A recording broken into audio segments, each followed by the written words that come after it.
Msikilizaji, ndoto kubwa ndio chemsha bonge ya siku ya leo. Kuwa na ndoto kubwa sio ishu kubwa sana. Kila mtu anaweza kuwa na ndoto. Tofauti huanzia kwenye mtazamo na bidii ya kuanza kufuatilia ndoto tulizo nazo. Kuwa na ndoto kubwa si shida. Hakuna shida kuwa na ndoto kubwa. Kuwa na ndoto kubwa sio ishu kubwa sana. Kila mtu anaweza kuwa na ndoto kubwa.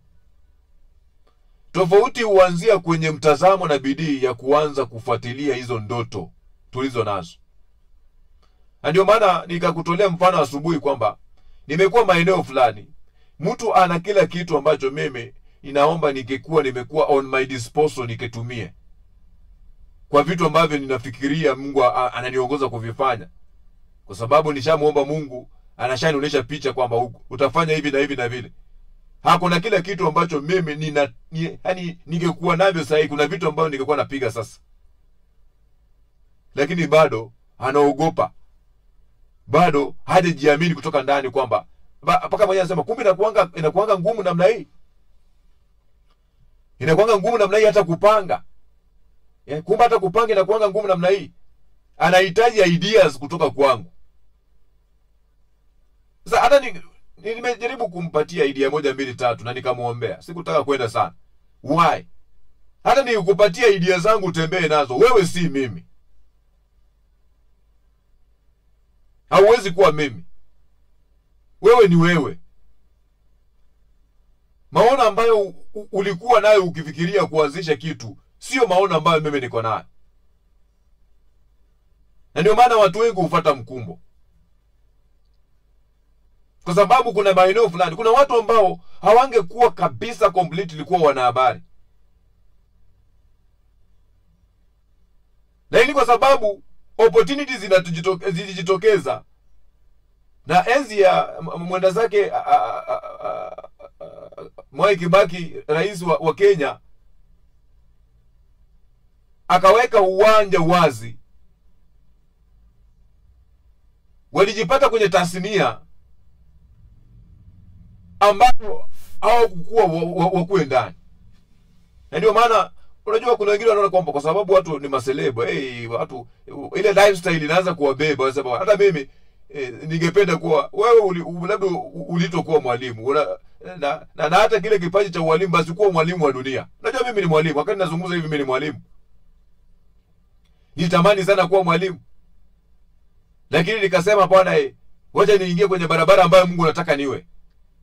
Na katika ile barabara Mungu anataka niwe ni wanahabari, ninafunza dunia. Sasa hivi najua niko sasa mimi ni mwalimu na kufundisha sasa. Kipawa cha ualimu kiko ndani yangu. Ninakufunza. Niliitwa kufanya hiyo kazi. Ninaweza andika, ninaweza funza, ninaweza hubiri, ninaweza toa hotuba. Hayo ndio maeneo yangu. Sasa sio lazima niwe darasani kufunza watu darasani. Na hata nikiwa darasani nina uelewa kuwa mwalimu, nina uelewa jamani. Sijui kama tunapatana. Ukiniambia leo, ukinifahamisha leo niende kuwa mkulima wa tikiti maji, hata sijui ile tikiti maji linauzwa wapi. Nitakueleza bwana, hilo sio eneo langu.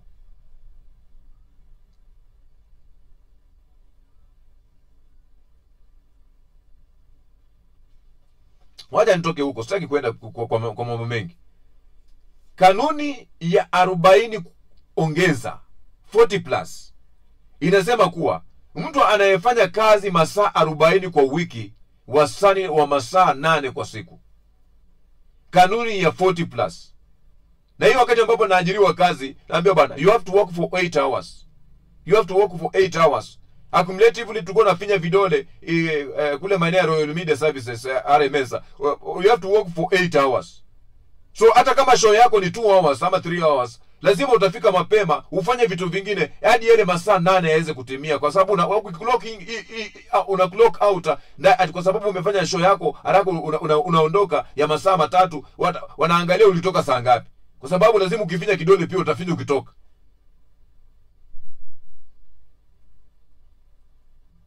Kanuni ya 40 plus inasema kuwa mtu anayefanya kazi masaa 40 kwa wiki, wastani wa masaa 8 kwa siku, hayuko kwenye safari ya kujenga mafanikio makubwa, bali kwenye safari ya kupata mahitaji muhimu ya kila siku. Ndio waajiri wengi, wacha nikueleze, ndio waajiri wengi wanataka ufanye tu 8 hours. Ukishafanya hiyo 8 hours, wewe enda lala. Wewe enda lala. Acha nikuchanue leo. Zainab, ulikuwa unasema unanisubiria. Wacha nikuchanue. Na kuchanua tu, mimi sikufichi na kuchanua. Msema kweli ni mpenzi wa Mungu. Na mimi ninachanua watu nikijua wakati na kuchanua, mimi sijai kosa kwa sababu ya kuchanua watu. Niliitwa kuchanua. Niliitwa kukuimpact, kukuempower na kukuinspire. That is my area. I will give you whatever it takes. Ingine nakupatia paka na life experience about how vile nimekuwa raised up.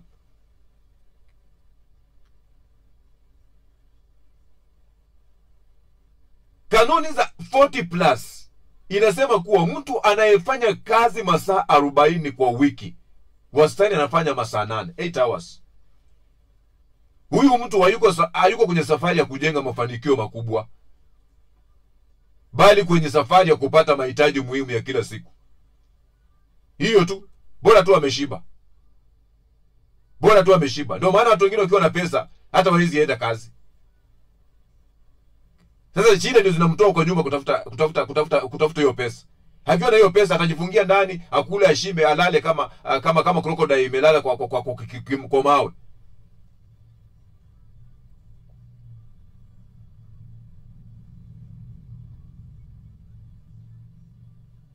Jitahidi wiki mpya unapoanza kujiuliza mbinu zinazoweza kutumia kuongeza muda wa kufanya kazi kufanyia kazi ndoto zako.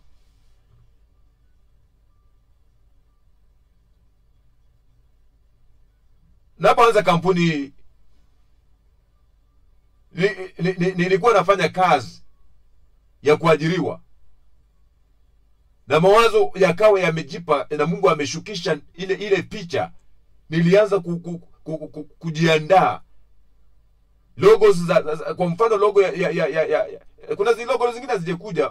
Yes, logo ya Radio Fortune Africa haikukuja nikiwa sasa ndio, ilikuja kabla nikiwa bado kazi, na nikaiandaa na kuiweka kwenye sefu ya kujua kwamba hiki kitu nikiamka na iona ikiniuliza maswali.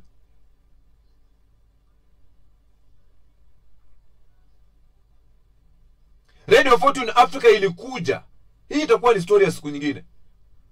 Hadi paka ninapoona anapokuwa namuona, naona maono. Simuoni tena. Huyu ni mtu anapokuwa naona maono, na wakati maono na kwa sababu ni kitu ambacho kilikuja kabla ya yeye.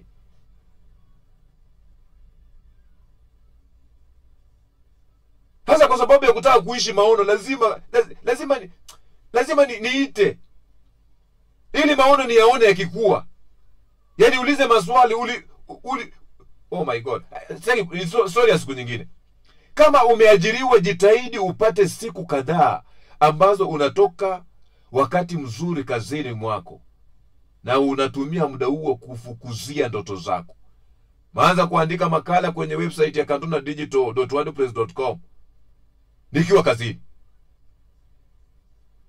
Wazo la kampuni likawa tu linakuja nikiwa kazini. Nikamshirikisha mama yangu mzazi na baba mzazi, wakaniambia bwana, inawezekana. Mama akasema akiwa kwenye dunia hii atawa ananiombea, yatatimia.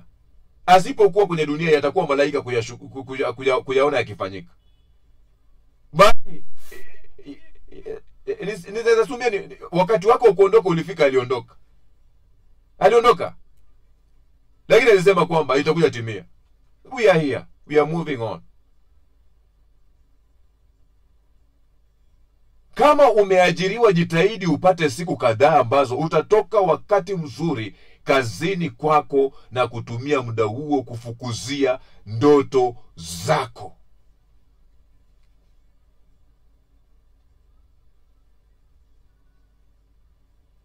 mimi nakusaidia, kwa sababu pia mimi hapa mbele namna hii ndaajiri watu, na nitazungumza tu namna hiyo, kwa sababu nahitaji tuweze kuwa na mamilionea wengi na mabilionea wengi. Muda ambao watu walikuwa wanapenda kuandika watu kazi, mtu anafika miaka 60 anapatiwa kijiko na wheelbarrow aende nyumbani, akifika nyumbani anakufa.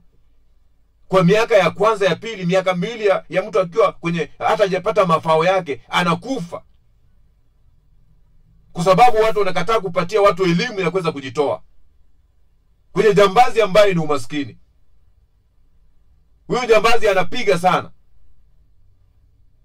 Ukubwa wa maneno na malengo yako unatakiwa ufanane na ukubwa wa bidii zako. Huwezi sema kwamba mimi nina malengo makubwa, nina maono makubwa na una bidii. Unatarajia uandike watoto wa watu kazi, wakatae kuwalipa mshahara. Wewe kazi yako unatembea na gazeti. Lazima kuwa na strategy kujua kwamba there is what we call professional pay.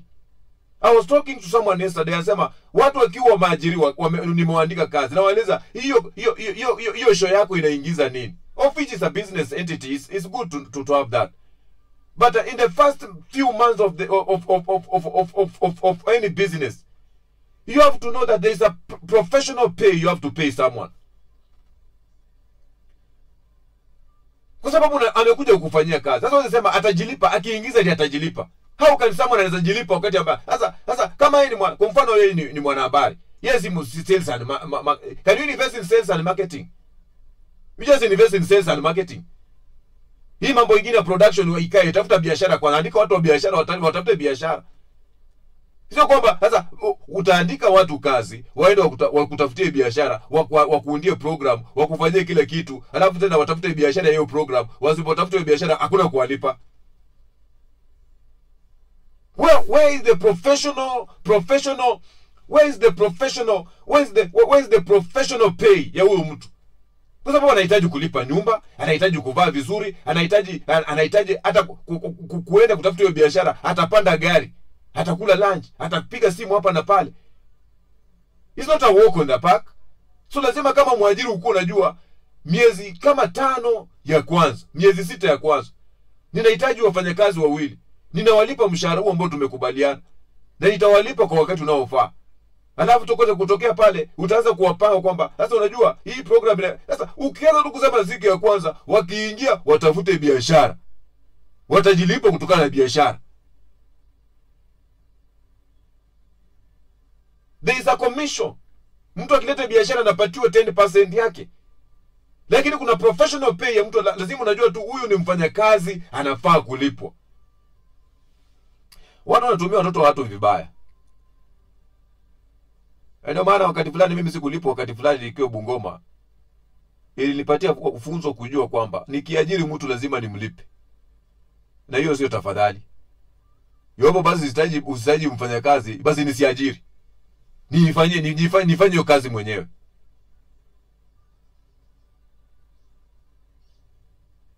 Na si encourage uzembe kwamba mtu ukiajiriwa usikuwa una think outside the box. You can be given the professional pay kwa ile kazi ambayo umefanya, but you have to move out of the box to be a product in the company. To be a product in the company. Because the company looks at you that hata wakitaka kupunguza watu wanasema hatushiki fulani, kwa sababu you are a product in the company. You add value in the company.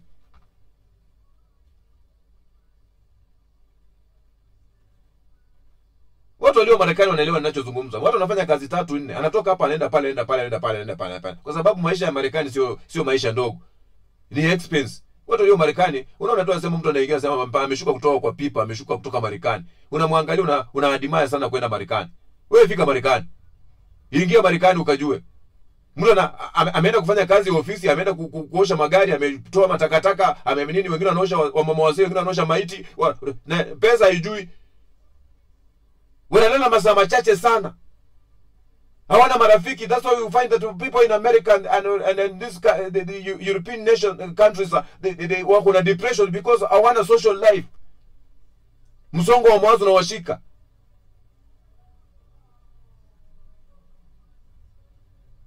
Punguza masaa ya kulala. Ongeza muda wa kufanyia kazi ndoto zako. Punguza muda wa kuangalia TV. Tumia muda huo kusoma vitabu. Mimi muda wangu wingi, labda TV nikiangalia nataka kujua dunia imetembea aje. Ama kuna kitu fulani nataka pale kwenye TV nikiangalia, alafu nijue akili yangu inapiganisha vipi. Lakini mimi sio mtu wa kuona TV. Mimi ni mtu wa kusoma sana. Na hivyo ndio mama yangu mzazi alinifunza. Alikuwa ananunua magazeti na kunituma kwa library. I love reading books. I love widening my that's why I think the innovative part of it, one of the strength that God has given me is to be creative and innovative. I'm very innovative. That's the strength that God has given me, I think. I think outside the box. I can see something and naanza kuipanua. Mimi taarifa siichukuage na upande mmoja. Na hata mtu akinifanyia kitu na ibebanga kwenye upande wa pili na angalia. Na by the way, alikuwa na dhamira gani? Na yeye kwenye mawanda fulani. Mtu akinifanyia kitu kama hata ni madharau, huwa naibeba kwanza. Naweza kueleza nashukuru, asante. Lakini nikienda kukaa chini nikaangalia vile umenibeba, huwa litoi kwenye akili. Kwa sababu ninajua hapa kuna message umetuma na hiyo message nimeipokea.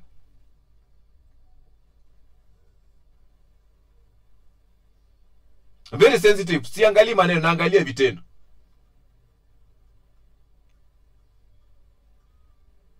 Punguza tamthilia na mechi za kuangalia.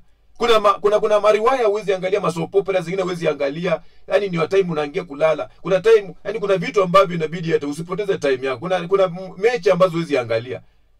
Kwa mfano mimi napenda sana mpira. Lakini siwezi enda kwenye hall ya mpira kuangalia kila mechi. Yaani paka wakitaka kwanza sijui yani kila mechi inapita unakaa tu hapo kwa fomu unaangalia. I'm not that kind of a person. I have so many things to do. Tumia muda huo kufanya vitu vya kuongezea thamani. Kwa sababu kuna ndoto kubwa. Kumbuka nimekueleza kwamba maneno, ukiwa na maneno na malengo yako, unatakiwa ufanane na ukubwa wa bidii zako. Lazima ukuwe na bidii.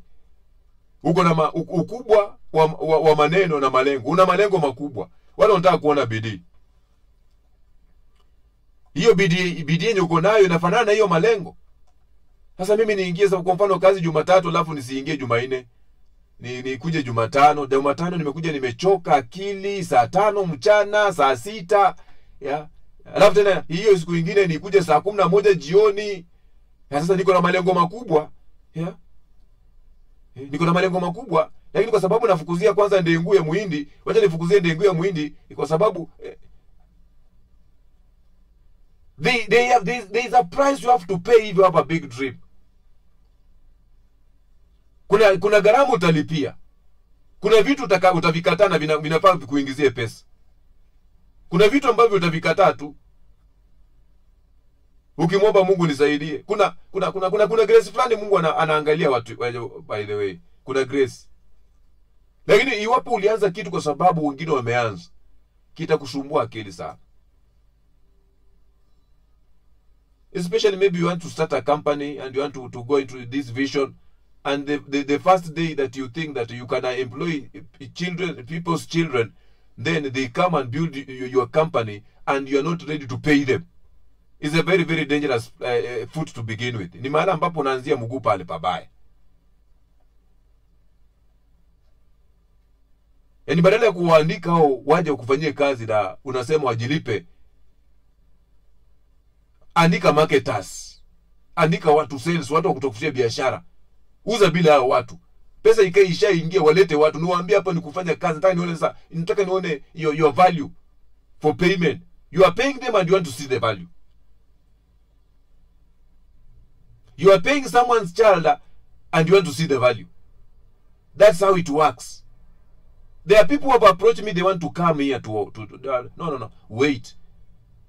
There are people who have approached me through emails and so many times. No, wait. Hiyo time itafika.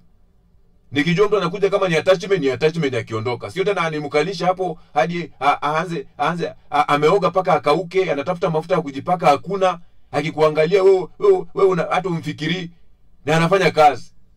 It doesn't work like that. I think God alinipitisha kwingine ndio nilikuwa na hiyo akili.